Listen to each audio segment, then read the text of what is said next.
그리고 그대로 실천했을 때 주님이 귀한 증거를 주셨습니다. At ang Panginoon po, nung ito po'y kanya pong ginawa mismo, ay nagbigay po siya ng napakahalaga, importante evangelism. 그래서 우선 예수님이 어떻게 전도하셨고 그 다음에 어떻게 가르쳐 주셨는지를 첫 번째 대시, 두 번째 대시로 설명드리도록 하겠습니다. So tingnan po natin kung ano po ang evangelism ng Panginoong Jesus at ano po yung evangelism na kanya pong itinuro. 마태복음 4장 17절, 마태복음 4장 23절 보겠습니다. Tingnan po natin ang Matthew chapter 4 verse 17 po. Basahin po natin ang sabay-sabay. 1, 2, 3, go, basa. Magmula noon ay nangaral si Jesus, itinuturo niya, magsisi kayo at talikuran ang inyong mga kasalanan, sapagkat malapit nang dumating ang kaharian ng langit. Sumunod naman po, Matthew 4 verse 23 po. Basahin po natin. 1, 2, 3, go. Ilibot ni Jesus ang buong Galilea, nagtuturo siya sa mga sinagoga at ipinapangaral ang magandang balita tungkol sa paghahari ng Diyos. Pinapagaling din niya ang lahat ng uri ng sakit at karamdaman ng mga tao.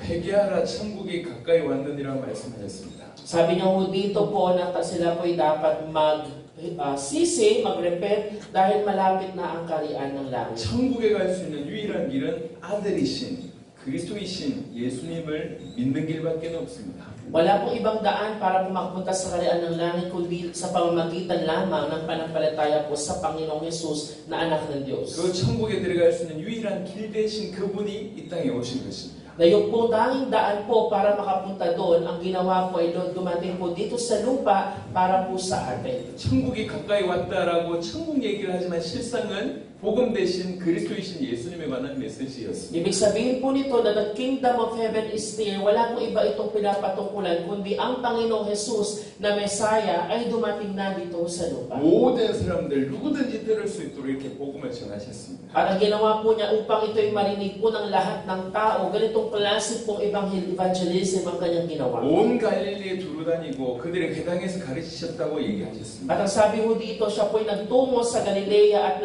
sa lahat po ng mga sinagoga, siya po ay nagturo. 이런 많은 사역을 하지만 실제로 예수님의 주된 사역은 제자에게 포커스가 맞춰져 있었습니다. Na ang Panginoong Jesus po, napakarami man po niyang ministry na ginawa, ngunit ang naging focus po niya ay doon po sa kanya pong mga alagad. 마태복음 4장 후반절에는 베드로와 안드레를 부르고 그 다음에 야고보와 요한을 부르는 기록이 있습니다. Makikita ko natin po dito po sa Matthew chapter 4 na tinawag po ng Panginoong Jesus si Peter at si Andrew, maging po si James at saka si John. 요한복음 1장 후반부에는 나다나엘을 부르는 그런 모습이 있습니다. At dito naman po sa John po, makikita mo natin yung pagtawag po kay Nathanael. 대외적으로 많은 활동을 하시지만 동시에 제자 사역을 굉장히 중시하셨습니다. Ang Panginoong Jesus, marami man po siyang ministeryong ginawa, ngunit sa kanya pong focus po, na main focus po niya ay para po sa kanyang mga disciples. 예수님은 2000년 전에 이스라엘, 특별히 예루살렘과 갈릴리 지역의 그 사람들만을 위해서 오신 게 아닙니다. Kaya lang po, ang Panginoong Jesus po, 2,000 years ago, hindi lang po siya nagparito para po doon sa mga tao sa Israel, sa Jerusalem at sa Galilee. 예수님은 전 세계를 살리기 위해서 오셨습니다. Ang Panginoong Jesus po ay dumating para po iligtas ang buong sanlibutan. 그러면 예수님이 십자가 지시고 부활하시고 성천하신 이후에 여전히 예수님에 관해서 생명 걸고 전할 그런 사람이 절대적으로 필요합니다.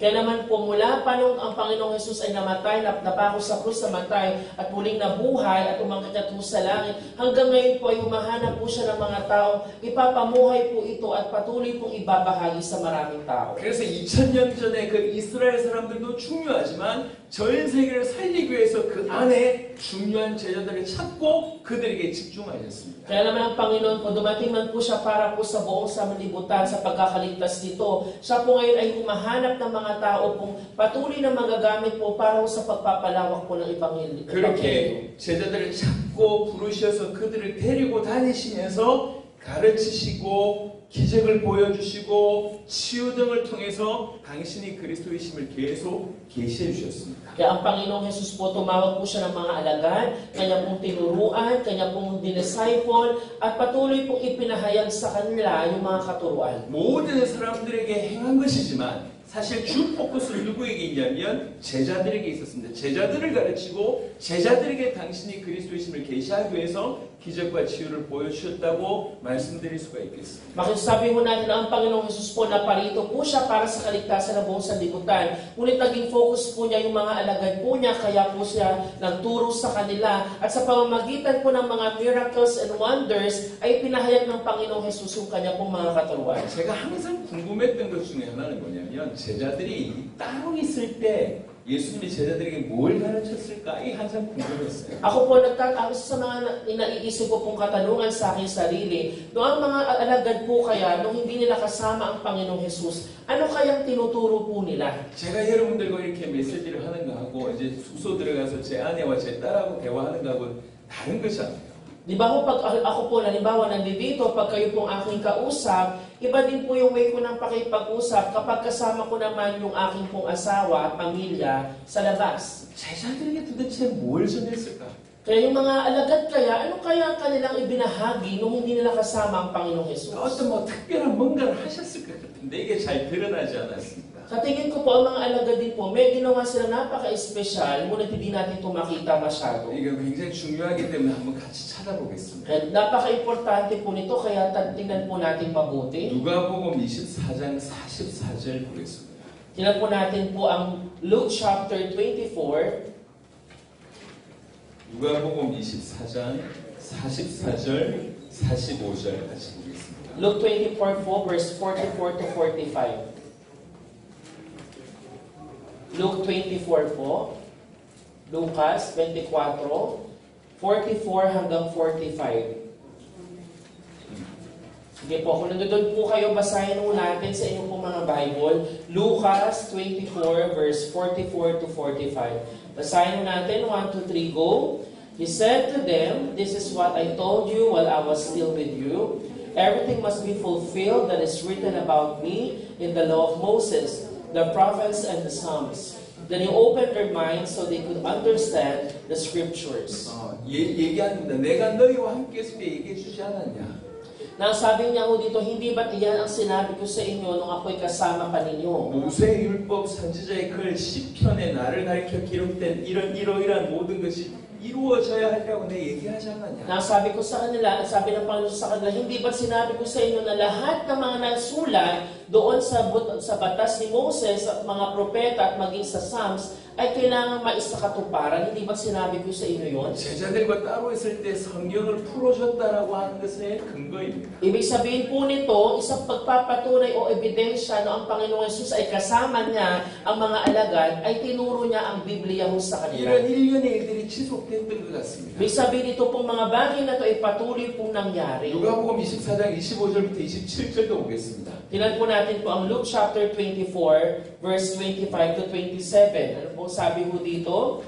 Hindi ba kailangan ang Kristo ay magtiis ng lahat ng ito bago siya pumasok sa kanyang kaluwalhatian? At ipinaliwanag sa kanila ni Jesus ang lahat ng sinasabi sa kasulatan tungkol sa kanya, simula sa mga aklat ni Moises hanggang sa mga sinulat ng mga propeta. 어떻게 보면 이 44절은 지속적으로 그 12 제자에게 풀어줬다고 하면 25절부터 27절의 내용은 조금 특별하게 엠마오마로 가는 그 두 제자에게 행하신 것입니다. Ibig sabihin po nito, yung kanina po nabasa po natin dito sa verse 44 to 45, dito naman po sa talata ng 25 to 27, on the road to Emmaus po, ay nagsalita po siya sa mga alagad po.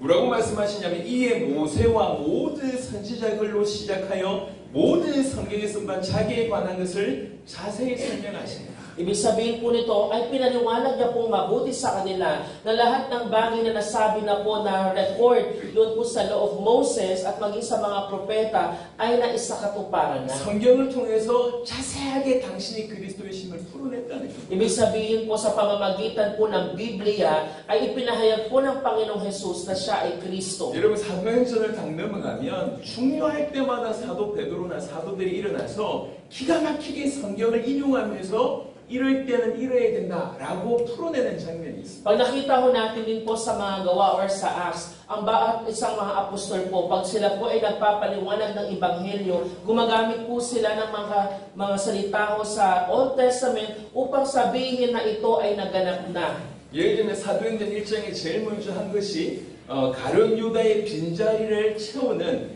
사도들 한 명을 더 뽑는 일이 벌어지는데요. Doon po natin makita po sa Acts chapter 1 po kung ano pong nangyari kung katuparan ng mga nauna na pong sinabi ho sa Biblia. 그것도 성경 시편을 인용해서 정확하게 이 말의 의미가 이렇고 이 말이 있기 때문에 이래야 된다라고 풀어냅니다. At ganoon din po ang sinabi ho sa Psalms na sinasabi ho, lahat ng naipahayag na ng mga propesiya ay naisakatuparan na at naganap na. 사도행전 4장 같은 데 보면 핍박이 심하게 왔을 때 또 구약에 있는 시편을 인용하면서 하나님 과연 약속된 대로 핍박이 옵니다. 그렇지만 이 가운데도 위협함을 감해달라고 기도합니다. Ngunit po sabi, ganun din po sinasabi sa Acts chapter 4 kung saan ito yung panahon na nakakatanggap po sila ng matindi pong persecution. Pero ang sabi ng mga apostol, hindi ba ito'y nasabi na rin sa Psalms, sa mga awit, na tunay nga kayo makakatanggap ng persecution. Kaya naman po, hindi sila natitinag sa anumang pag-uusig na kanilang natanggap. 죄송합니다만 무식한 베드로의 입에서 나올 수준이 못 됩니다. Kaya naman po, sorry to say po, pero hindi ho natin kaya pong maging katulad po ni Pedro na kanya pong standard po ng pananampalataya. 예수님 당시에 직업군을 이렇게 33단계로 나눴는데 어부는 30단계입니다. 가장 아래에 있는 단계 중에 하나였습니다. Alam niyo po, kung titinan po natin po sa pamantayan ng Panginoong Jesus, si Pedro din po, nandoon po sa 33 ho. 그리고 사도행전 4장에 기탄 없이 복음을 전할 때에 이 유대인들이 뭐라고 얘기했냐면 저 학문이 없는 그냥 일반 사람인데 어떻게 저렇게 기가 막히게 말씀을 전하냐라고 감탄할 정도였습니다. Alam niyo po si Apostol Pedro, nung siya po tinitinan po ng mga Pharisees po nung panahon na yun, paano isang taong ito na tingin namin ay isang simpleng mamamayan lang, paano siya nakakapagsalita with boldness na kanyang tinuturo. 우리가 그 모든 근거를 알 수 있는 것이 누가복음 24장 44절이었다는 것이죠. At yung mga ebidensya po para patunayan ito ay nakikita na po natin dito po sa Luke 24 verse 44 to 45. 제자들과 함께 있을 때 계속 성경을 풀어주셨다는 것이죠. Ibig sabihin po ang Panginoong Hesus kasama niya ang mga alagad niya ay patuloy niya pong tinuro at pinaliwanag po ang Biblia sa kanila. 한 용을 살리는 거 중요합니다. 반드시 필요합니다. 그걸 관과하는 게 아닙니다. Hindi po ibig sabihin po nito na nagpapa-emphasize po tayo ng kahalagaan ng isang kaluluwa. 하지만 예수님은 이 땅 전체를 살리기 위해서 왔습니다. 세계 복음화하기 위해서 이 땅에 오신 것입니다. Kundi ho ang Panginoong Hesus po na palito po dito sa mundo para iligtas ang buong sanlibutan at magkaroon po ng pagpapayag ng Ebanghelyo sa buong mundo. 그래서 육신으로 있을 때에 2000년 전에 이스라엘의 몇몇 지역을 다니면서 그들에게 복음 전하는 것도 중요하게 여기셨지만 이분이 십자가 지시고 부활하시고 승천하신 이후에 지속적으로 이분에 대해서 복음을 전할, 이분에 관해서 전할 그런 제자들을 찾고 키우는 것이 가장 중요했던 것입니다. Kaya po napaka-importante na 2,000 years ago, ang Panginoong Diyos ay naparito sa katawang tao po ng Panginoong Jesus at siya po'y namatay, nabuhay po muli at siya po'y umakyat sa trono ng ating Ama. Ngunit hanggang ngayon po ay naghahanap po siya ng mga taong patuloy na ipapahayag po ang Ebanghelyo sa maraming tao. Ganong klase po ang hinahanap po ng Panginoong Diyos ngayon. 그래서 대외적으로는 그냥 일반적인 사역인 것 같지만 실상은 이 제자들을 위해서 가르치고 기적을 일으키고 치유를 통해서 당신이 그리스도이심을 계속 계시하실 뿐만 아니라 따로 성경을 풀어주는 일을 이 제자들에게 계속 하신 것입니다. Ang Panginoong Hesus po, marami man po siyang ministeryo, nagpakita po ng mga himala, nagpagaling po ng mga may sakit. Ngunit po, ang focus niya sa mga alagad po ay nagturo po siya ng gospel sa kanila po para patunayan na siya Jesus ay Kristo, para po magpatuloy po sila sa pagpapahayag kahit na wala po sa Panginoong Hesus na kasama nila. 자, 이것이 예수님이 하신 전도라고 얘기하면 예수님이 직접 전도를 가르쳐 주신 본문이 성경 두 군데에 나와 있습니다. Ito po yung sinasabi mo natin evangelism ni Jesus at ito din po makikita natin yung ebanghelyong tinuro ng Panginoong Jesus sa dalawang verse po na ito. 우리 성경 같이 보도록 하겠습니다. Tingnan natin yung ating mga Biblia, mga kapatid. 먼저는 마태복음 10장입니다. Tingnan mo natin po ang Matthew chapter 10 po. 다시 말씀드립니다. 전도에 관심이 있는 분은 반드시 두 가지 본문을 보셔야 됩니다. 마태복음 10장, 누가복음 10장입니다. Kung nais nyo po at may interest po kayo sa evangelism, dalawa po titingnan ninyo Matthew chapter 10 at saka Luke chapter 10. 마태복음 10장 6절부터 13절까지 보겠습니다. Tingnan po natin ang Matthew chapter 10 verse 6 po hanggang verse 10. Kung nandun po kayo, may Bible po kayo, basahin mo natin Matthew chapter 10 verse 6 po hanggang verse 10. Nandun na po kayo, Matthew chapter 10 verse 6 hanggang 10. Sige po, babasahin ko po sa inyo at sabayan nyo rin po ako sa inyong mga mata o pwede nyo pong basahin. 1, 2, 3, go. Go rather to the lost sheep of Israel. As you go, proclaim this message. The kingdom of heaven has come near. Heal the sick, raise the dead, cleanse those who have leprosy, drive out demons. Freely you have received, freely give. Do not get any gold or silver or copper to take with you in your belts. No bag for the journey or extra shirt or sandals or a staff, nor the worker is worth his keep. 자, 여기 핵심을 좀 보시고요. 13절까지 읽었어요. 13절까지. And whatever town or village you enter, search there for some worthy person, and stay at their house until you leave. As you enter the home, give it your greeting. If the home is deserving, let your peace rest on it. If it is not, let your peace return to you.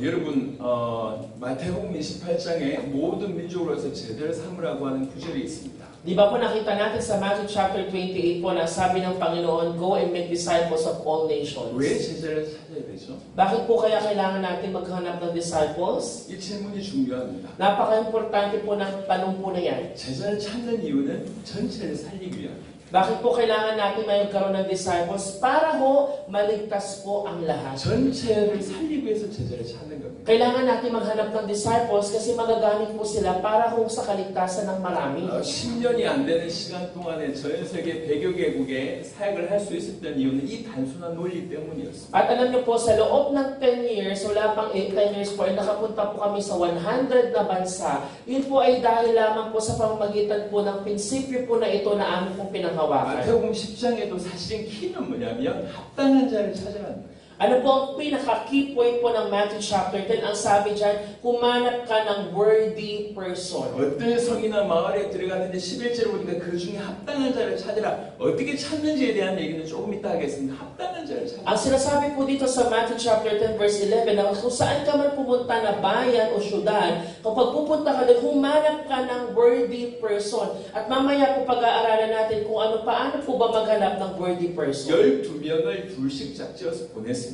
Hindi po ba itong 12 pong mga tao po pinahayo ng Panginoon? 어떤 마을에 들어가든지 간에 키는 뭐냐면 그 안에 합당한 자를 찾고 나오라는 거예요. At ang sabi ng Panginoon, kung kayo man ay papasok dyan sa village na yan, humanap kayo ng worthy person. 가면서 천국이 가까이 왔다고 얘기하라는 거죠. At sabihin mo doon, pagpanta mo doon na malapit na ang kaharian ng 그 말은 Diyos. 무슨 말이냐? 그 모든 마을 사람들이 이 사람들이 왜 왔는지를 알게 하라는 겁니다. Ibig sabihin po, para sinasabi yun, papahayag mo kung bakit ka na pumunta doon sa bahay nila. 그리고 나서 병든 자 고치고 죽은 자 살리며 나병 환자 깨끗하게 하고 귀신을 쫓아내고 너희가 거저 받았으니 거저 주어라. 그 외에 여러 가지 것들은 사실 그들에게 해당되지만 꼭 이렇게 해야지 전도할 수 있다. 그 말은 아닙니다.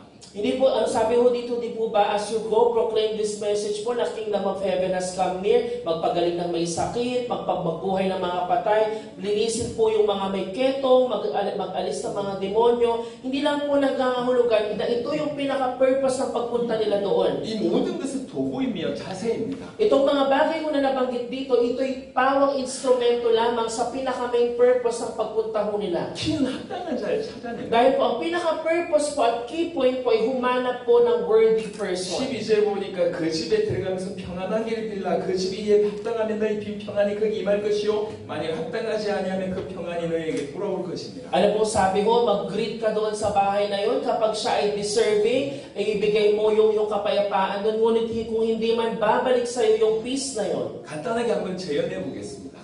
Para kung mas maintindihan nyo po ganito 어떤 po. 마을에 들어갑니다. Halimbawa kayo po'y pumunta sa isang village. 모든 사람들이 들을 수 있도록 천국에 가까이 왔다라고 내가 복음 전하러 왔다라고 이제 외치는 거죠. At habang ikaw ay pumunta doon, sinasabi mo na malapit na ang kaharian ng Diyos, ikaw ay nagpapahayag po ng Ebanghelyo. 그리고 집집마다 문을 두들겨 봅니다. At bawat isang bahay kumakatok ka. 문을 열어보니까 아까 그 사람이네. At mamaya pagkabukas sa'yo, sabi sa'yo, ay ito pa rin tao na 관심이 yun. 없으면 그냥 문을 닫는 겁니다. At walang interes, nasaraduhan ka ng pinto. 대부분의 사람들이 그런 반응을 보여요. Maraming tao po, ganun po ang response po nila. 근데 건물에 이미 하나님께서 역사하신 사람이 있어요. Pero alam niyo po ba, doon din sa mga tao, pwede mong katukin sa pinto, may tao na kinilusan ng 그 Panginoon. 마음을 움직이게 하는 사람이 있다고요. Dahil meron pong nagpapagalaw sa puso ng tao. 문을 열었는데 아까 그 복음 전하려고 하는 사람이네. Na may mga tao pong pagbukas ng pinto, ay ito yung tao na share ng gospel kanina. 들어오세요. At meron sasabihin, sige po, pasok po kayo. 그 집에서 복음을 At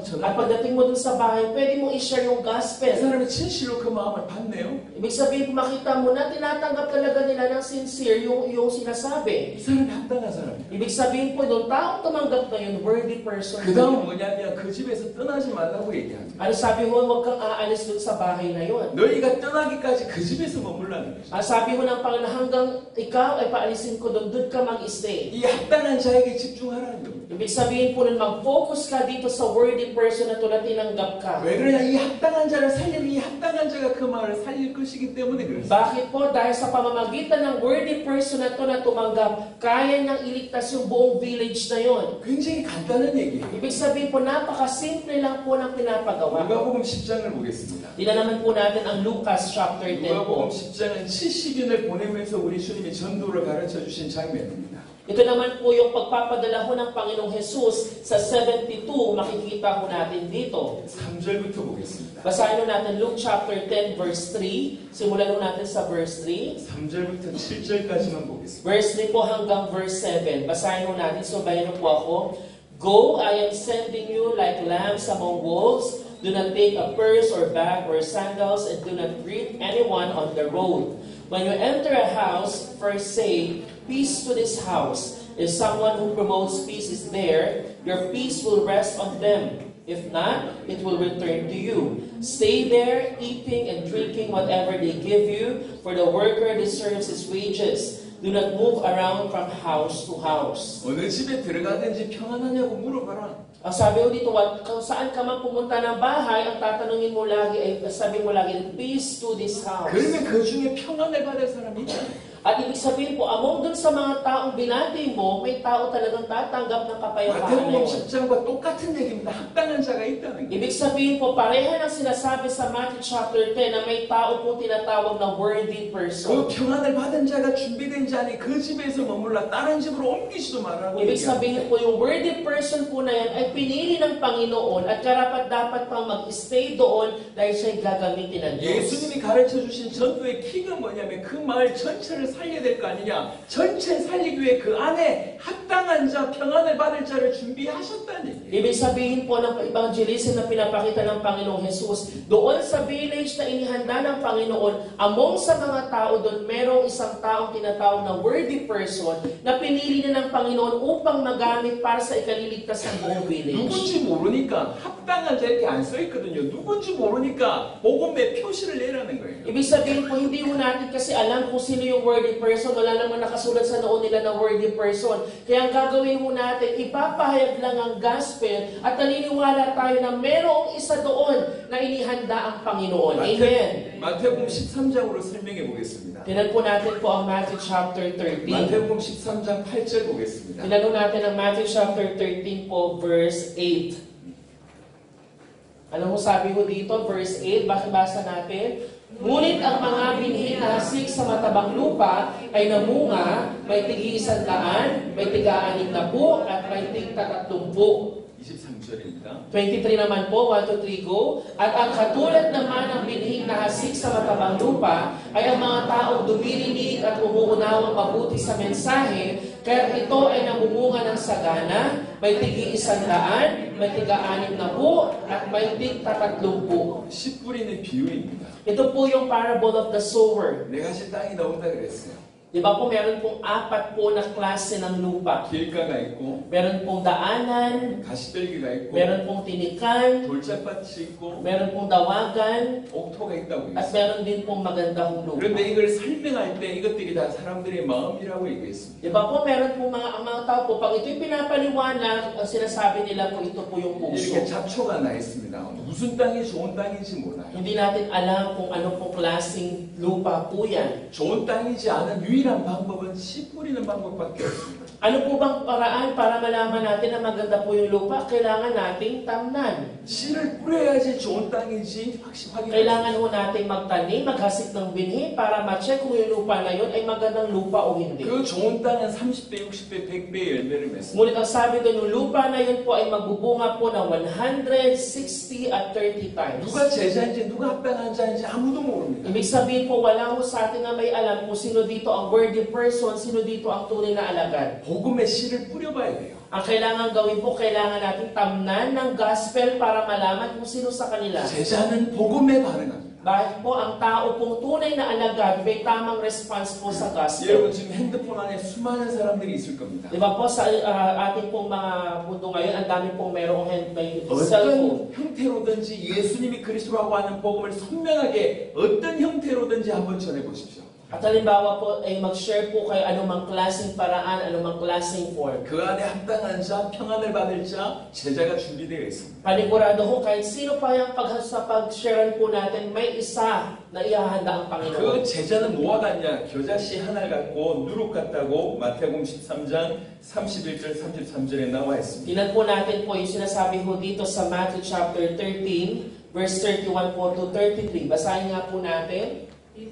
Sa pagpapatuloy, isa pang talinghaga ang sinalaysay ni Jesus sa kanila. Ang kaharian ng langit ay katulad ng isang buto ng mustasa na itinanim ng isang tao sa kanyang bukid. Ang buto ng mustasa ang pinakamaliit sa lahat ng binhi. Ngunit pagtubo nito, ito ay nagiging mas malaki kaysa alinmang halaman at nagiging punong kahoy, kaya't nakakapagpugat ang mga ibon sa mga sanga nito. Nagsalaysay pa si Jesus ng ibang talinghaga. Ang kaharian ng langit ay katulad ng pampaalsa na inihalo ng isang babae sa 3 takal na harina hanggang umalsa ang buong masa ng harina. 가장 작은 씨 같지만 커서는 가장 큰 나무가 되는 것이 겨자씨입니다. Ito pong mustard seed o yung butil ng mustasa ho, pinakamaliit man siya among sa lahat ng binhi. Ngunit kung ito po ay maitanim, pinakamalaking punong kahoy ang kaya niyang ibigay. 적은 양의 누룩이지만 전부를 부풀게 합니다. Ibig sabihin po, maliit man po ito, ngunit malaki po ang naibubunga. 왜 제자를 찾냐면 제자 아닌 자와 제자를 분리시키기 위해서 찾는 것이 아니라 전체를 살리기 위해서 제자를 찾는 것입니다. Kaya naman po tayo pinaghahanap po ng mga disciples para po sa ikaliligtas ng marami. 필리핀 농구를 잘하잖아요. Di ba po ang mga Pilipino magaling sa basketball? 그렇죠? 농구 Tama 잘하잖아요. po ba? 자, 그러면 목사님이 필리핀 농구 감독이라고 생각해요. For example po, si Pastor nandito, siya ay halimbawa coach ng isa kong basketball. 그리고 세계 월드컵에서 1등 해야 된다 칩시다. At halimbawa, kailangan nating pumasok po sa World Cup sa mundo. 뭐부터 하겠습니까? Ano pong dapat gawin? Muna, umpisa. 뭐부터 할까요? Anong gagawin po? 필리핀에서 농구 가장 잘하는 사람들부터 뽑는 겁니다. Di ba ho, si director na pastor ng basketball, kailangan maghanap siya sa buong Pilipinas ang pinakamagaling na basketball player. 그게 유일하게 첫 번째 해야 될 일입니다. Yun po yung dapat nating unang gawin. 여러분, 왜 우리가 제자를 찾아야 됩니까? Na bakit kailangan nating maghanap ng mga disciples? 왜 우리 주님이 제자를 찾으라고 Na 얘기하셨어요? bakit ang kasabi ng Panginoon Jesus, you make disciples? 우리 주님은 정말로 전 세계를 살리기를 원하신단 말이죠. Dahil po ang Panginoon, wala siyang ibang puso, kundi iligtas po ang buong mundo. 저는 이 그대로 실천했었습니다. At yan po ay talagang aking pinractice. 마태복음 사도행전 16장에 보면 바울과 루디아가 만나는 장면이 옵니다. At nakikita ho natin po sa gawa, yung pagtatagpo po ni Apostol Pablo at ni Lydia. 사도행전 17장은 바울과 야손이 만나는 장면이 옵니다. At makita ho natin po din si Apostol Pablo at si Jason. 사도행전 18장엔 바울과 브리스가 부부가 만나는 장면이 옵니다. Nakita din po natin po sa Acts chapter 18 si Apostol Pablo maging kasama po ang mag-asawang Priscilla. 아주 간단한 만남이었습니다. Yun po ay mga simple meetings lang. 바울은 복음을 가지고 있는 전도자들이고 이 루디아와 이 야손과 브리스가 부부는 그 땅을 변화시킬 하나님께서 준비하신 제자들이었습니다. Mga simpleng meeting lang po yun, pero sa Apostol Pablo bilang isang pastor, na-meet niya po yung mga tatlong tao po na yun, para ho sila inihanda ng Diyos upang iligtas yung kanila po kinaroroonan. 이분들은 다 복음의 반응을 보였고 정확한 복음이 이분들에게 전달되어졌을 때 이분들 통해서 교회가 세워졌고 지역이 바뀌었고 나중에 로마 복음화하는데 귀중한 역할을 하게 됐습니다. Itong mga tao po na ito, naging maayos po ang response nila sa gospel at sa pamamagitan din ng kanilang buhay po ay nabigyan po ng ebanghelyo yung kanila po kinaroroonan at maging po yung buong Roma ay nabahagian po ng ebanghelyo. 여러분들이 이미 전해들은 예수님이 하나님의 아들 그리스도라고 하는 이 복음으로 여러분 주변을 살리는 것, 여러분 주변에게 복음 전하는 것 당연한 일입니다. Kaya naman po talagang dapat lamang po natin gawin kung tayo po'y nakatanggap ng ebanghelyo patungkol sa Panginoong Jesus. Tayo din po ay dapat pong magbahagi ng ebanghelyo sa ating pong mga 하지만 kapwa. 같은 마음으로 어떻게 하면 전 세계를 살릴까? Ngunit kung tayo po, paano po natin manliligtas po ang buong mundo? 어떻게 하면 이 안에서 전체를 살릴 수 있을까? Paano po kaya tayo makakapagligtas nitong buong mundo na ito? 어떻게 하면 장발에서 전체를 살릴 수 Paano 있을까? kaya natin maliligtas ang buong Sambales? 대학 안에 수천 명이 있습니다. 어떻게 하면 수천 명이 안에 틀림없이 제자들이 있는데 어떻게 찾고 전체를 살릴 수 있을까? Paano kaya ako makakapagligtas dito sa aming eskwelahan na napakarami, si Lord Panigurado may isa dyan na inihanda ang Panginoon. 주님의 마음은 그 마음이었고 그렇게 진행했던 Ang 것입니다. Panginoon po, ganun po ang kanyang puso, kung kaya ganun po yung kanyang ipinamuhay. 저는 여러분들에게 이론을 전달하는 것이 아니라 정인으로 서 있습니다. Ito po ay hindi ko po binabahayag bilang isa pong theory lang, kundi tunay po na nangyari bilang isang 과연 witness. 전 세계에 정말로 이 복음으로 반응하는 수많은 제자들이 일어나는 걸 확인했습니다. At ako po mismo, nakita ko po kung paano sa aming pag-evangelize, marami po tayo na raise up ng mga disciples sa iba't ibang mundo. Sa 과연 ibang bansa. 제자는 밭에 감추인 보화처럼 아주 모든 것을 드리고도 살 만큼 가치가 있는 것입니다. Ano po sabi ko dito din na ang Panginoon din sabi mo niya sa treasure hidden in a field, basahin mo natin. Matthew 13 verse 44. Anong sabi mo dyan? Pakibasa natin. Ang kaharian ng langit ay katulad ng kayamanang nakabaon sa isang bukid. Nahukay ito ng isang tao, ngunit agad itong tinabunan. Tuwang-tuwa siyang umalis at ibinenta ang lahat ng kanyang ari-arian upang bilhin ang bukid na iyon. 46절도 보겠습니다. Tinanong natin ang verse 46 din. Basahin mo natin. Nang makakita siya ng isang perlas na napakahalaga, umuwi siya at ipinagbili ang lahat ng kanyang ari-arian at binili ang perlas na iyon. 그래서 3번 성경의 전도를 간단하게 요약을 하면 Kaya kung titinan ho natin po ng simple po ang ibig sabihin ng evangelism, 합당한 자를 찾는 거예요. ibig sabihin po ang Panginoon po naghahanap po ng mga taong 다른 worthy 말로 person. 평안을 받는 자를 찾는 거죠. Yung tao pong tumatanggap po ng true kapayapaan sa buhay. 다른 말로 복음을 받는 자, 계시를 받는 자를 찾는 것입니다. Ito po yung paghahanap po ng mga taong tunay na tumanggap po sa Ebanghelyo at tunay po nakatanggap ng revelation 다른 mula kay 말로 Lord. 제자를 찾는 거예요.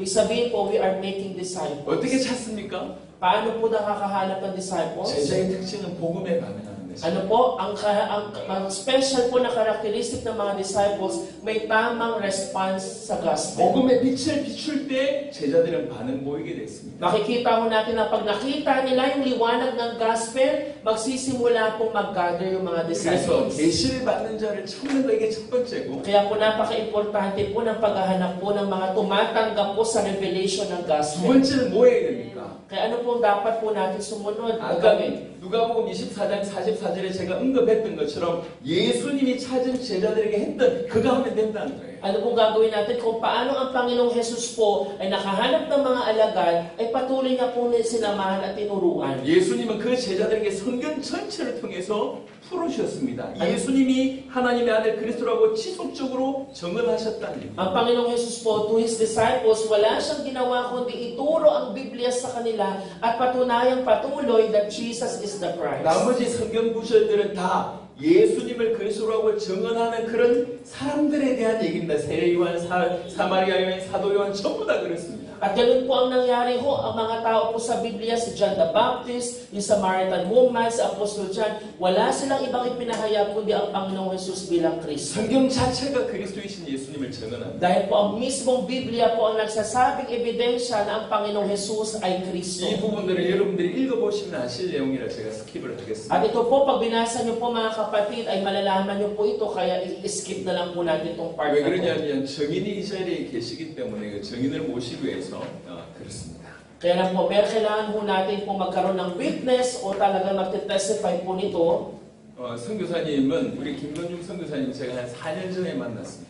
Ngayon po, nandito po sa atin si Missionary Kim Won-jung. 온라인으로 이 메시지를 전할 때에 우리 선교사님 말씀을 At nung 받으셨습니다. ako po ay nagbabahagi po ng gospel through online, natanggap po ng missionary po na ito po yung aking pong 참으로 gospel. 귀하게 자기 교회뿐만 아니라 자기 교회를 넘어서서 여러 성들과 심지어 다른 나라를 살리는데 귀하게 지금 헌신하고 계십니다. At ngayon po ay patuloy po niyang ginagamit yung kanyang buhay para po magamit para sa Ebanghelyo, hindi lang po sa kanyang church, kundi sa marami pang tao po dito sa ating mundo. 선교사님 간증한 것 중에 제가 남는 게 있습니다.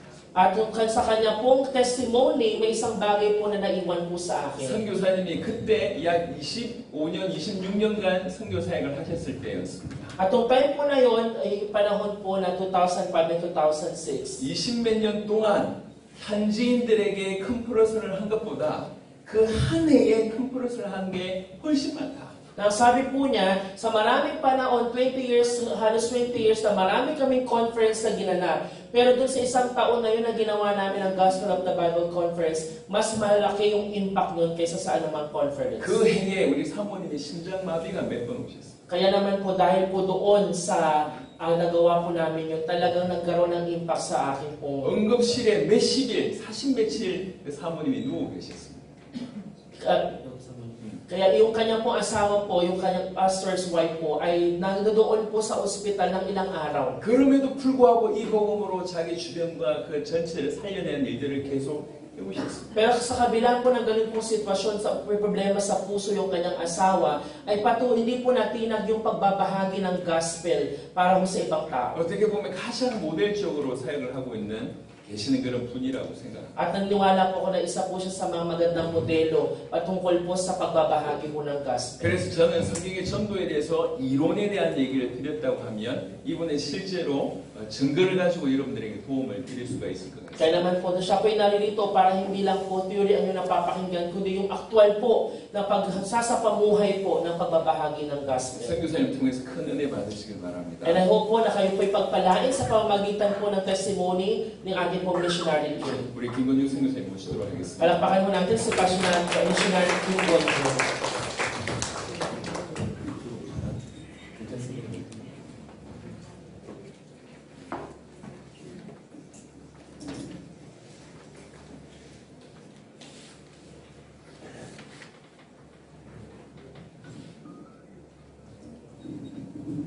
할렐루야. Hallelujah. Antok yata ko kayo. 네, 저는 데브로스 섬 두마게티에서 사역하고 있는 김건중 선교사입니다. Ako po si missionary Kim Won-jung na nagmi-ministry po sa Dumaguete, sa Negros po. 네, 저는 필리핀의 선교사의 이름으로 1996년 10월 31일에 도착을 했습니다. 1996. Ako po ay nagsimula pong magministeryo po dito sa Pilipinas taon po 1996. Ganun po yun. 10월 31일. At October 31. 모든 선교사님들이 사역하는 것처럼 저도 교회를 개척하고 또 어린이 사역도 하고 또 교회 안에 현지인들 장학금도 지급해주고 그런 사역들을 해왔습니다. Tulad po ng ginagawa ng maraming missionary po, ako po ay nagsimula po ng children's ministry, nag-start din po ng church, at nabigyan din po ng mga scholarships sa mga kabataan. 대부분의 선교사님들이 하는 사역들이고 또 그 일들이 꼭 필요한 사역들인 것 알고 있습니다. At ito po ay kadalasan ginagawa na po ng mga missionary dito sa Pilipinas. At naniniwala po ako na ito po isang ministry na kailangan pong gawin. 그런 중 2019년 저는 코로나가 이제 시작된 그 해에 저는 성경을 좀 읽고 싶었습니다. Ngunit itong taong 2019 po, nung nagsisimula po ang pandemic, ay nagkaroon po ko ng heart na basahin po ang Biblia. 매달 신구약 성경을 1독씩 읽었습니다. At lagi po araw-araw nagbabasa po ako ng Biblia ko ng ilang chapters po. 그 해에 성경을 12번을 읽었습니다. At nung taon po na yon, yung Biblia po ay nabasa ko ng 12 times. 연말이 되었습니다. At nung pagtatapos na po ng taon, 그리고 고민이 생겼습니다. nagkaroon po ako ng pag-iisip sa aking sarili. 4, 5년의 이 선교사의 삶을 돌아보고 또 은퇴 나이를 계산을 해보았습니다. Na ako po binabalikan yung aking buhay ministeryo sa ilang taon po na lumipas at tinitinan ko po yung natitirang oras po before po akong mag-resign bilang sa missionary. 지금까지 나는 무엇을 했나? Na iniisip ko, hanggang ngayon, ano kaya ang aking ginawa? 남은 10여 년, 난 뭘 해야 하나? Nasabi ko sa aking sarili, sa mga susunod pa na taon, ano kaya ang dapat kong gawin pa? 정말 예수님께서 바라시는 것은 무엇일까? Na ang Panginoong Jesus, ano kaya ang ninanais niyang gawin ko? 많이 고민을 했습니다. At nag-isip po ako ng mabuti. 그래서 2020년 목회자를 돌아보는 시간들을 가졌습니다. Ngunit pagdating po ng 2020 po, taong 2020, nagkaroon po ng isang gathering po ang mga missionary and pastors. 한국에서 오신 한 목사님 오래전부터 알고 계신 분이지만 그 목사님과 함께 목회자 세미나를 계속 진행을 하던 중이었습니다. At nung time po na yun ay meron pong isang missionary po na nagkaroon ng seminar na galing po sa Korea. 그 이전과 다르게 현지 목회자들을 좀 깊게 만나는 시간들을 가졌습니다. At nung time po na yun ay nagkaroon po ako ng time na mas malalim po na maintindihan at maunawaan po. 그 목회자들과 함께 매일 기도 운동을 했고 또 성경을 쓰는 이런 운동을 좀 했었습니다. At kasama po ng ibang mga pastors po ay araw-araw po kami na nagsisikap po na basahin ang Biblia, pag-aralan po ito. 그리고 여러 지역에 많은 목회자들을 만났습니다. At doon po sa lugar po na yun, marami po kaming pastor na nami. 그러면서 제가 알기를, 제가 깨닫기를 아마 여러분도 아마 이 자리에 대부분의 많은 현지인 목사님들이 목회자들이 신학을 제대로 못했다는 것을 제가 알게 되었습니다. Sa tingin ko po na naging marami din po sa atin dito ang mga naglilingkod na sa ministeryo, pastor na, ngunit hindi talaga nakapag-aral ng totoo pagdating po sa theology or sa Bible school. 어떤 분은 3개월 훈련받고 목회를 하고 계셨습니다. Marahil may ibang mo dito na after po ng 3 years po na training ay nagpastor ho. 3 months. 3 months. Sabi ko.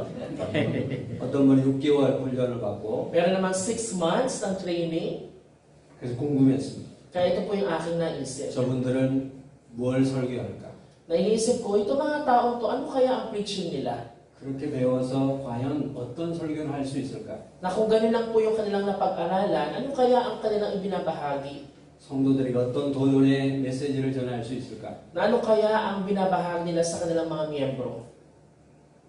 사실 저는 고등학교를 졸업하고 성경 전문학부 2년, 신학대학교 4년, 신학대학원 3년을 공부를 했는데도 여전히 부족합니다. Nung ako po after kong gumraduate po ng high school, nag-start po ako mag-aral po ng Bible ng 2 years, nag-attend po ako ng Bible school for 4 years, and then sumunod po nun, may ilang pa akong taon na nag-aral pa ako ng intensive po na pag-aaral ng Biblia. Kundi sa kabila po ng lahat ng yun po, tingin ko pa rin sa aking sarili, ako po ay may kakulangan pa rin. 9년을 공부를 해도 아는 것보다 모르는 것이 더 많은데 저분들은 어떻게 목회를 할 수 있을까라는 이런 궁금증이 많이 생겼습니다. Na ako po, 9 years po ako nag-aral para sa pagpapastor. Pero nung iniisip ko yung mga taong nakita ko na pastor, paano kaya naman sila, ano kaya ang tinuturo nila sa kanilang mga miyembro? 그래서 고민을 했습니다. Kaya ako po yung nag-isip, 저분들 어떻게 도울 수 있을까? paano ko kaya sila matutulungan? 어떻게 짧은 시간에 저분들에게 좀 손에 뭔가 주어지는 그런 도움을 줄 수 있을까라는 고민을 하게 되었습니다. At habang iniisip ko po yung tanong na yun, ay siniisip ko po sa aking sarili, paano ko kaya sila on my own matutulungan sa maiksing panahon itong mga pastor na ito? 2021년 Kaya pagdating po ng year 2021, 1월에 세계 선교사 말씀 사경회가 있었습니다. at nung taong po 2021, January po, nagkaroon po ng World Missionary po na Bible Movement Conference. 그때는 팬데믹 시기였기 때문에 필리핀은 그때 굉장히 코로나가 심했어요. At yun po yung time ng pandemic, kaya po seryoso po ng kalagayan mo sa Pilipinas ko. 같은 지역에서도 이동이 쉽지 않은 때였습니다. At dahil po may pandemic nga po, hindi po naging madali ho sa mga lugar. 바로 그때 조성 목사님이 인도하시는 말씀 사경에 줌으로 말씀 사경회가 있어서 참여를 하게 되었습니다. Ngunit sa kabila po ng mga ganong sitwasyon, hindi po natinag po yung ating conference dahil nagkaroon po ng Zoom conference during that time at isa po ako sa mga umattend doon sa ibinahagi po ni Pastor Joe. 그때 2021년 1월 셋째 주, 넷째 주 27강을 했었습니다. At pagdating po ng pang-apat at pangatlo at pang-apat po na week, ay natapos po namin po yung lecture na 27 lectures about Gospel of the Bible. 그리고 저는 2021년 1월 넷째 주에 이미 목회자 세미나가 예정되어 있었습니다. At nung pagdating po ng pang-apat na week po ng January, ay agad ako na po na ituro ito sa mga pastor po namin. 말씀 사경에 참여하면서 바로 제가 간절히 바랬던 찾고 싶었던 메시지를 그때 듣게 되었습니다. At doon ko po nakita, at doon ko po naranasan yung tunay ko pong ninanais na mensahe na gusto ko pong matanggap at mapakinggan. 저는 고민하지 않았습니다. At hindi po ako nagdalawang isip pa. 들은 말씀을 바로 복사해서 카피해서 바로 예정된 목회자 세미나 장소에 바로 들고 나갔습니다. At nung napakinggan ko po yun, hindi ako nagdalawang isip, kundi yung napakinggan ko, akin itong kinopya, akin pong agad-agad na itunuro doon po sa mga pastor, doon sa seminar. 그 해에 매달 네 번에서 6번 정도의 세미나를 인도하게 되었습니다. At nung taon po na yun, halos mga 4 o 6 na beses po kaming nag-lead po ng seminar for Gospel of the Bible. 그때는 교재가 없었기 때문에 4강씩 카피를 해서 여러 지역에 계속해서 한 6개월을 다니게 되었습니다. At dahil wala nga po kaming booklet, wala kaming handout doon, lagi namin pino-photocopy bawat taga-4 po na lecture, and then halos pang-6 na mga times po kami nag-lecture. 바로 그 과정에서 저희 목회자, 저와 동역하는 현지 목회자들이 열심을 내기 시작을 했습니다. At dahil po doon, kasama po ng ating mga mananampalataya ho, kasama ko po ay nagsimula po kami magsumikap para sa pagbabahagi ng gospel. 처음에는 제가 말씀을 나눴지만 시간이 지나서 그들이 메신저가 되었습니다. Noong umpisa po ako po yung nagtuturo sa kanila, pero sa paglipas po ng panahon, sila naman po yung naging messenger, sila po yung nagbabahagi ho ng salita ng Diyos. 그래서 계속 그들과 함께 수많은 지역을 다니게 되었습니다. At kasama po sila, marami po kaming mga lugar na napuntahan. 제가 지금까지 정확한 방문한 도시의 숫자는 제가 정확히 파악은 못하지만 30개 이상으로 제가 알고 있습니다. Hindi ko man po eksaktong alam yung bilang po ng lahat ng lugar na napuntahan po namin, pero tingin ko po sa aking pagkakaalam, nasa more than 30 na po ng mga lugar na bahagian po namin ng gospel. 대구로 섬, 또 세부, 또 종산과제 또 민다나오를 사역을 계속하고 있습니다. So kaya patuloy po yung aming ministry po, hindi lang po sa Negros, maging sa Cebu, at maging po sa Mindanao, mga lugar sa Mindanao, tulad ng ginagawa ng ilan po sa inyo. 21년도에는 무려 50번을 인도한 것 같습니다. So tingin ko po na 2021 po, siguro 50 times po yata kami po na nag-lead po ng gospel. 21년부터 지금까지 100번 이상의 목회자들을 만났습니다. Kaya po from 2021 hanggang ngayon, siguro po lagpas 100 times na po na na-meet po namin yung mga pastors. 수많은 목회자들 만나면서 목회자들로부터 피드백을 들었습니다. At habang ako po'y namimit po ang mga pastors, nakatanggap din po ako ng mga feedback from them. 많은 목회자들이 이렇게 고백을 했습니다. At maraming pastor po, ito po yung kanilang sinabi. 수많은 세미를 참여해봤지만 다르다. Sabi ko nila, napakarami na naming seminar ang napuntahan, pero ito kakaiba. 어떤 목회자는 눈물로 고백을 했습니다. At may mga pastor po na umiiyak, lumuluha habang sila'y nagte-testify. 남은 생에 이걸 가지고 생명을 걸고 복음을 전하겠습니다. At may nagsabi pa po na sa natitirang buhay po nila, ayun po ang gagamitin nila para po mag-share po ng gospel. 어떤 지역은 매달 가기도 하고 Meron pong lugar na lagi po every month nag-share po ng gospel. 우리 지역 목회자를 세워서 메시지를 하도록 하고 At nagtitrain po ng mga pastor po doon para magpatuloy mag-share po ng gospel ng message. 제가 개척한 교회는 아니지만 이 교회도 집중적으로 가서 전도 훈련까지 시키는 그런 교회도 있었습니다. At may mga church po na kahit hindi ko man po sila church na tinayo, pero sila po'y patuloy natin dinidisciple, tinitrain po para po sa gospel. 저희 현지인 목회자, 저희 동역자들은 저의 동역자요 팀이 되어서 지금 함께 사역을 하고 있습니다. Kaya naman po kasama po yung mga local Filipino pastors po na katuwang po sa ministeryo ay patuloy po ngayon nagmi-ministeryo po para po sa gospel. 그들은 그들의 교회에 이것을 적용을 했습니다. At yung kanila pong mga church din, ito po ay in-apply na nila doon at kanila pong pinag-aaralan. 리더를 모아서 그들에게 집중적으로 성경의 복음을 가르치기 시작을 했습니다. At sila po ay nag-gather po yung mga church leaders at talagang nagkakaroon po ng intensive po na training para po sa kanila. 12강을 하루에 끝내기도 하고 After, meron tinatapos po yung mga lecture, 12 lectures. 한 주에 3강, 4강씩 끝내기도 했습니다. At meron po na tinatapos din po yung 27 po na lectures. 그리고 시간이 지난 후에 그들로 하여금 메신저가 되도록 했습니다. At sa paglipas po ng mga panahon po, sa pamamagitan po ng mga tao nakatanggap nun, sila din po ay nagiging messenger. 한 교회는 젊은 학생들이 좀 모여 있는 교회가 있습니다. May isa pong church na may mga gathering po ng mga kabataan. 이제 하이스쿨 그리고 대학생들에게 이 성경의 복음을 계속해서 목회자가 전하기 시작했습니다. At doon po sa church po na yun, doon para po sa mga high school at sa mga college students, ay shinare po itong Gospel of the Bible.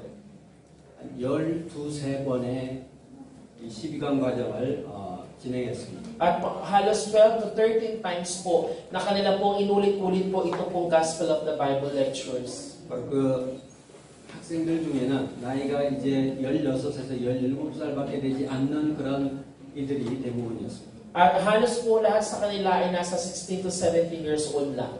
지금은 그들이 메신저가 되어서 복음을 전하고 있습니다. Pero ngayon po yung mga kabataan po yun ay naging messenger na rin po. Sila din po ngayon ay nagbabahagi na ng gospel. 그리고 필리핀에 여름 방학이 되면 청소년 수련회가 있잖아요. Di ba po sa Pilipinas din, kapag dating po ng summer, may mga summer retreat po ang mga kabataan. 바로 그 청소년 수련회에도 이 12강의 메시지를 전하게 되었습니다. At ganoon din po ang nangyayari. Kapag summer retreat po ng mga kabataan, ginagamit po nila itong 12 lectures para po maging topic ng kanilang retreat. 목회자가 전하는 것이 아닙니다. Ito po ay hindi lang po binabahagi ng mga 이미 pastors. 훈련된, 목회자를 통해서 이미 훈련된 청년들, 청소년 청년들을 메신저로 세웠습니다. Kundi ho sa pamamagitan po ng mga na-train na po ng mga pastor, ng mga kabataan po, ng mga young people, ang siya nagbabahagi na ngayon ng gospel. Amen. 이제는 그들이 어느 목회자 못지않게 너무나도 메시지를 잘 전하고 있습니다. At meron po na kahit po hindi pastor, mas higit pa magbahagi po sa mga pastor.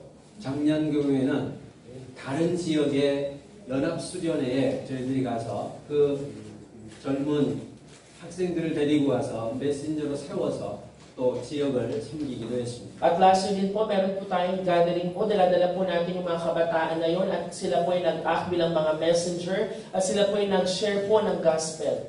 이런 일은 이제 계속적으로 확장되어 가고 있는 상황입니다. At ito po yung situation natin ngayon mga kapatid. Patuloy pong lumalaganap at lumalawak po yung ating pagpapahayag ng gospel sa iba't ibang panig ng Pilipinas. Amen. 작년에는 우리 조성욱 목사님과 함께 인도네시아 그리고 네팔, 인도를 다녀왔습니다. At last year po kasama po si Pastor Cho, kami po ay nagpunta po sa Indonesia, sa Nepal at sa India.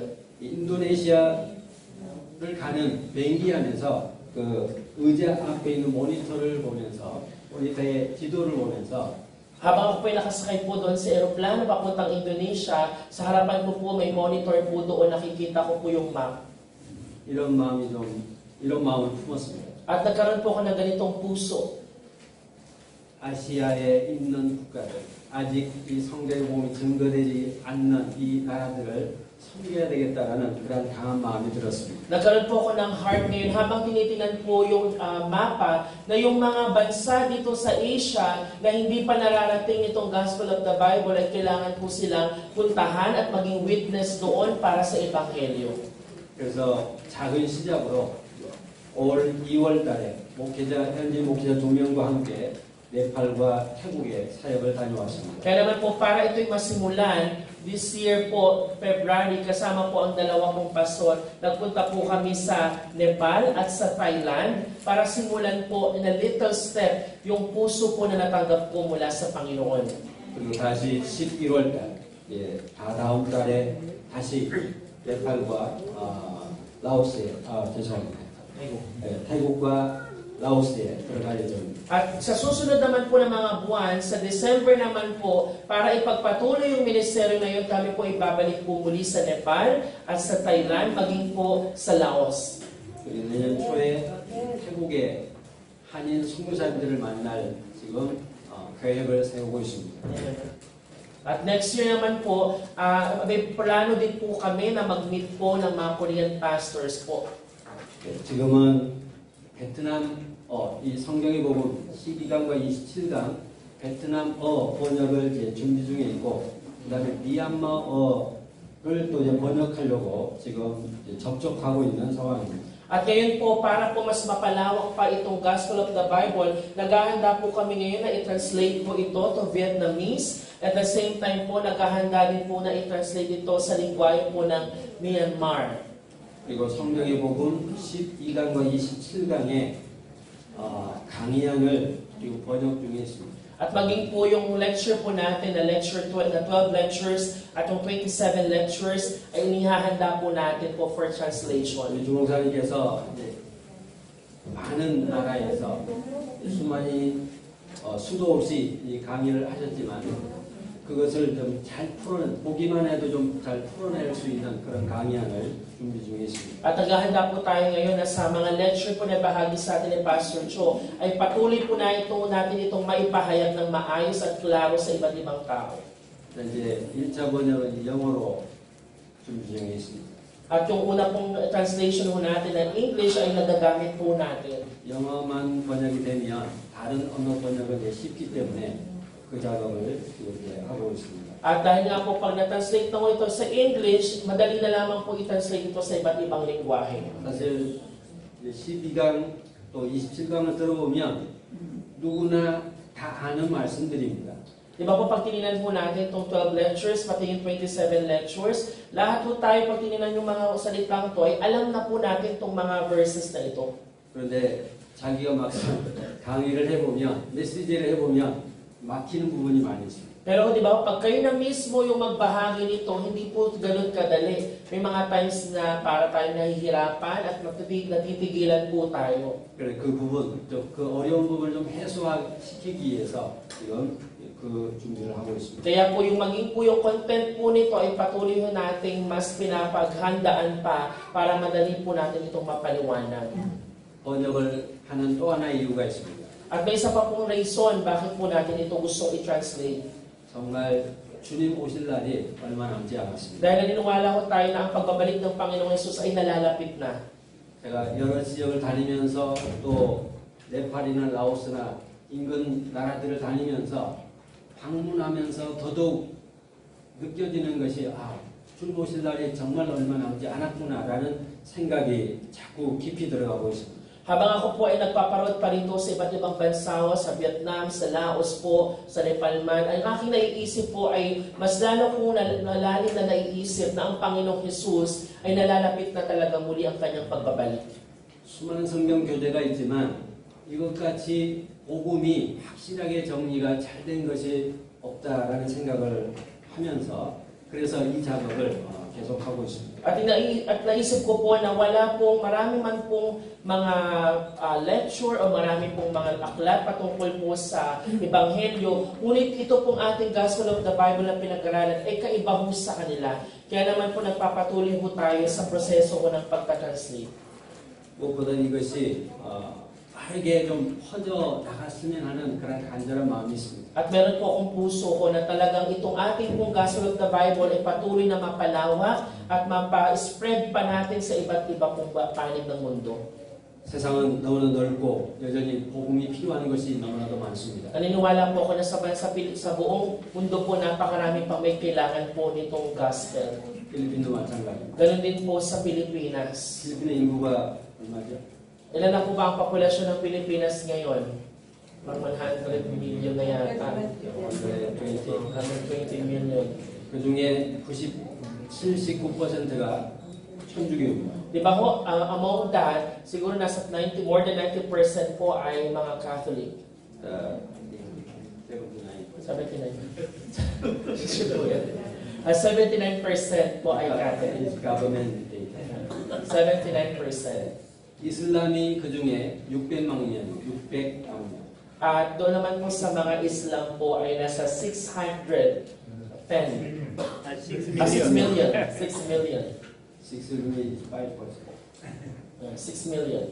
네, 전 인구의 5% 정도가 이슬람입니다. Ibig sabihin po 5% po ng populasyon ng Pilipinas po ay mga Islam. 그 정부의 데이터는 기독교가 약 9% 정도 됩니다. At doon po sa data po natin ay ang mga Christian ay 9% lamang. 그런데 이 9% 중에 이글레시나 그리스도가 거의 절반 차지합니다.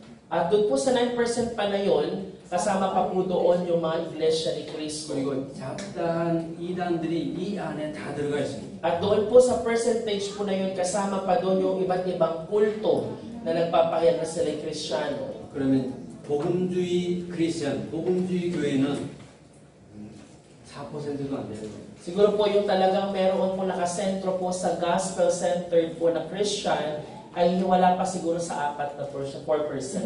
필리핀의 목회자는 약 10만 명 정도 본다고 쳤을 때에 한 사람의 목회자가 여러분의 평생 동안 1,200명을 혼자 목회를 감당을 해야 이 필리핀의 복음이 완성이 됩니다. Sa tingin ko po, kung sa Pilipinas po, meron tayong 100,000 po na mga pastors. At bawat isa po sa atin po ay tunay na tatayo at panghahawakan ng gospel. Hindi po ba't million-million po ang kaya po nating mawin sa Panginoon? 여러분의 성도는 몇 명입니다. At kayo po ba na naririto, ilan po ba ang mga miyembro ninyo sa church? 1,200명을 전도하려면 여러분 몇 년이면 되겠습니까? Kung kayo po ay mag-evangelize ng milyon-milyong tao, ilan po bang kailangan po sa atin? 지금의 방법으로 충분합니까? Kaya naman po, itong ginagawa ninyong pamamaraan, enough na po ba ito?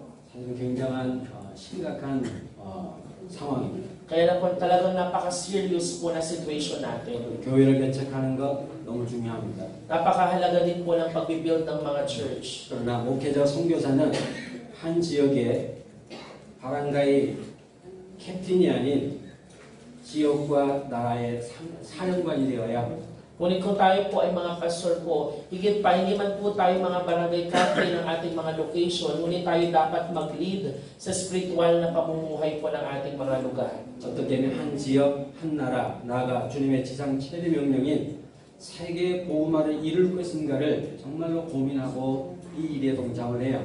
Kailangan natin makisama, mag-join po sa pag-iisip kung paano natin mai-evangelize yung ating mga lugar, yung ating pong mga location na kinaroroonan. 지금까지 오늘 11강까지 들으셨는데 여러분 감동이 됩니까? Kayo po, hanggang ngayon pong oras na ito, napakinggan mo natin hanggang lecture 11. Meron po ba kayong naranasan sa inyong mga puso? Parang mahina. Amen po? Amen. 뭘 들으셨습니까? Bakit po kaya? 지금은 은혜가 충만한데 돌아가서 여러분이 그냥 듣는 것으로 끝나면 이 컨퍼런스는 별 의미가 없습니다. Alam niyo po, pag mga kapatid, kung dito po nagkaroon kang impact sa inyo at hanggang sa napakinggan nyo lang at pag bumalik kayo sa kanya-kanya yung lugar, nakalimutan nyo po ito, wala pong halaga itong conference sa ating ginawa. 돌아가시면 여러분 스스로가 메신저가 되셔야 합니다. Kaya naman po, pagbalik nyo po sa kanya-kanya po ninyong mga lugar, kailangan po ninyong maging messenger nitong Gospel of the Bible.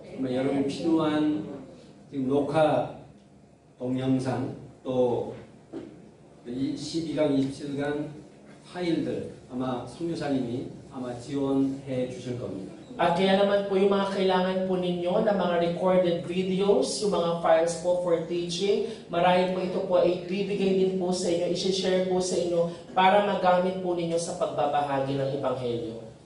정말 세계 복음화가 예수님의 명령이고 또한 그 명령을 여러분이 받았다고 생각한다면 여기서 멈춰서는 안 됩니다. Kaya naman po kung naniniwala mo tayo na the world evangelization ay commandment sa atin ng Panginoon at ito'y ating susundin, hindi dapat dito matapos dito sa lugar na ito, kundi maging sa ating pagbalik sa ating kanya-kanyang lugar. 예수님이 이 땅에 오셨고 내가 죽어야 할 죽음을 나를 대신하여 십자가 죽으신 이 이유가 분명히 무엇인지를 우리는 알고 남은 평생을 이 일에 우리의 생명을 걸어야 할 것입니다. Kung tayo po nananampalataya ng Panginoong Jesus, siya ay nagpunta dito sa lupa para sa ating kaligtasan. Wala pong ibang purpose at ninanais ng Panginoon sa atin, kundi tayo po ay maging bahagi sa world evangelization. 돌아가시면 선교사님과 또한 파스터가 중심이 되어서 빨리 현장을 만들어야 돼요. Kaya naman po, pagbalik niyo po sa inyong kanyang mga location po, kayo po ang siyang manguna, tumayo po para po magsimula ng panibago pong world 이 evangelization. 성경의 복음을 12강을 교회에서 한 번 했다고 이게 다 끝난 게 아닙니다. Alam niyo po, pag natapos niyo po ng lecture 12, hindi po doon natatapos mga 오늘 kapatid. 12강이 맞춰질 텐데 이것은 사실은 끝이 아니라 시작입니다. Alam niyo po, pag natapos yung lecture 12, hindi po yun pagtatapos na, kundi dyan po kayo magsisimula ng totoong application. 이 12강을 여러분 것으로 만들어낼 수 있어야 합니다. Kailangan po itong 12 lectures na to ay maging angkinin niyo po sa inyong sarili at lagyan po natin ng totoong pagkilos. 이 12강의 내용을 페이퍼 한 장짜리로 요약할 수 있어야 합니다. Kailangan po itong 12 lectures na to sa isang papel, kailangan ninyong ma-summarize kung ano yung ibig sabihin ng lahat ng 이 lectures. 12강 한 장의 요약이 곧 복음전도의 중요한 무기가 될 것입니다. At ito pong pinag-aralan po ninyo, na-summarize ninyo itong 12 lectures, magiging isang sandata at instrumento po ninyo for evangelism. 제가 한 교회에 이렇게 적용을 했습니다. Isa pong church, ganito po yung aming ginawa. 거기에는 젊은 학생들이 한 20여 명 남짓 모여 있는 교회입니다. At ito pong church na to, may mga kabataan po sila na mga around 20 na mga kabataan. 12강을 마치고 그때쯤 아마 10번째, 아마 11번 아마 12강 끝낸 바로 그 교회입니다. Yun po yung church po na pagkatapos ng mga 12 lectures po, siguro mga pang 10 times o pang 11 times po namin na yun. 제가 숙제를 내줬습니다. At binigyan ko po sila ng assignment. 매과 1강, 2강, 1강부터 12강까지 4강 아주 짧게 썸머리를 하는 거예요. Ang ginawa ko po assignment po sa kanila, from lecture 1 to lecture 12, kailangan nilang i-summarize yung content po nun. 그리고 그것을 또 한 장으로 요약하는 숙제를 내줬습니다. At then, pagkatapos ng lecture 1 to 12 na summary, sa isa pang papel, kailangan nilang i-summarize yung buo. 젊은 학생들이지만 아주 잘해낸 Sila man po ay mga bata pang estudyante, pero sobrang galing po ng pagkakasummarize nila. 그들은 이제 어디를 가도 어떤 강의를 맡겨도 충분히 해낼 수 있는, 잘 소화해낼 수 있는 그러한 위치에 올라와 있습니다. Kaya mga kabataan na yun po, dahil po naunawaan po nilang tunay, kahit saan man po sila mapunta, ready po sila para mag-share. At naiintindihan po nila yung kanila pong mga ibinabahagi ng maayos. 이런 청소년들도 이렇게 쉽게 감당해낼 수 있다는 것을 말씀드리는 겁니다. Kaya naman po, maging po ang mga kabataan, kaya nila itong maunawaan and they take responsibility para maging susunod na mga mensahero. 그럼 이거 목회자 여러분들은 아마 그 청소년들보다 더 쉽게 이것들을 잘 감당해낼 수 있으리라 생각을 합니다. Naniniwala po ako na more than pa doon sa mga kabataan na yun, kayo po mga pastor and missionary na nandito ay mas kakayanin po ninyo itong ibahagi sa iba. 시작은 사실은 쉽지는 않습니다. Lagi po tandaan natin na ang simula po, laging mahirap po ang pagsisimula. 두려워하지 말고 그냥 시작하시면 됩니다. Ngunit po huwag natin po itong katakutan, kundi simulan po natin. 내가 하는 것이 아니라 말씀이 한 구절 한 구절 이 말씀이 사람을 놀랍게 변화시킵니다. Dahil hindi po tayo ang siyang kikilos at gagalaw, kundi ang salita mismo ng Panginoon ang siyang may kakayahan pong magbago at kumilos po sa buhay ng tao. 제 기억으로 2022년도에 우리 주안나 또 델로스 파스터를 만났습니다. At year 2022 po, na-meet ko po sila Pastor Juan at Pastor Gladys. 그때의 저분들의 메시지는 제가 듣기에 뭔가 좀 빠져 있었습니다. At nung time mo na yun, nung nakikinig po ako sa kanilang mensahe, parang may missing doon sa mensahe. 그러나 2년이 지난 지금은 저분들의 메시지는 지금 달라져 있습니다. Pero nung time na yun, umpisa na meet ko sila, parang may missing. Pero ngayon na napakikinggan ko sila lagi, talaga kong iba din yung kanilang pagtuturo ngayon. 늘 하다 보니 지금 많이 훈련이 되어서 지금은 굉장히 제대로 된 메시지를 전하고 있습니다. Ang ibig ko pong sabihin, sa umpisa pwede tayong may mamiss, pwede may makalimutan, pero habang ginagawa mo siya sa paglipas ng panahon, mas lalo natin nakakabisado, mas lalo nagiging complete at tiyak yung ating pagtuturo. 할렐루야. Hallelujah! Amen. 돌아가시면 바로 필드를 만드십시오.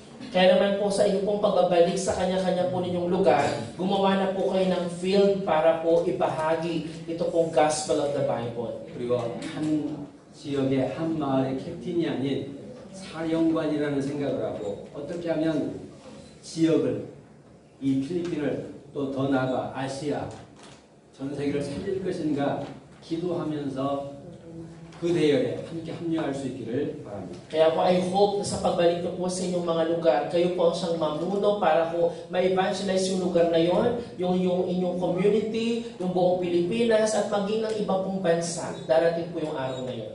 여기저기에 수많은 팀들이 만들어진다면 이 필리핀의 복음은 굉장히 빠르게 예수님께서 가장 바라시는 바로 빠르게 복음이 확산되어지리라 믿습니다. Naniniwala po ako na kung mas marami po kayong disciple na mag-raise up sa iba't ibang lugar, mas magiging mabilis din po ang pag-evangelize sa buong Pilipinas. 할렐루야. Amen. Palakpakan na natin ang Panginoon.